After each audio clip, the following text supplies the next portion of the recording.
रुख करते हैं बैनुल अक़वामी मंजरनामे का। फ्रांस ने जमाल खशोगी कत्ल केस में गिरफ्तार शख्स को रिहा कर दिया।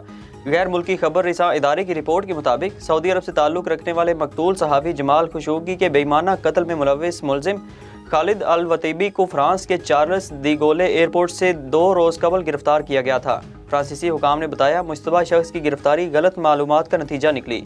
मुश्तबा शख्स से मुतल्लिक फ्रांसीसी हुकाम को ख्याल था कि वो जमाल खशोगी का कत्ल करने वाले 26 अफराद में से एक है।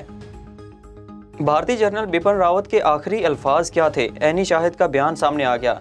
भारतीय फ़ज़ाइया के हेलीकॉप्टर हादसे में हलाक होने वाले भारतीय chief of defence staff general Bipin Laxman Singh Rawat ने हेलीकॉप्टर तबाह होने के बाद जख्मी हालत में मुकामी अफराद से बातचीत की थी। भारतीय मीडिया रिपोर्ट्स के मुताबिक गुज़िश्ता रोज़ पेश आने वाले हेलीकॉप्टर वाक़े के एक ऐनी शाहिद शिव कुमार ने दावा किया है कि उसने भारतीय जनरल बिपिन रावत को पहाड़ियों से मलबा मिलने के बाद जिंदा देखा था।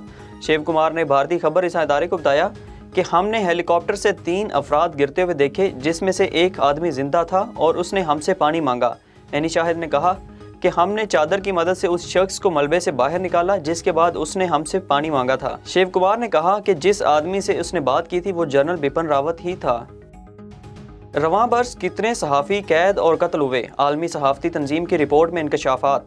आज़ादी सहाफ़त के लिए काम करने वाली तंजीम ने साल 2021 में दुनिया भर में रिकॉर्ड 293 सहाफ़ियों को जेल भेजे जाने का इंकशाफ कर दिया, जबकि दर्जनों सहाफ़ी रवां बरस भी मौत के घाट उतार दिए गए।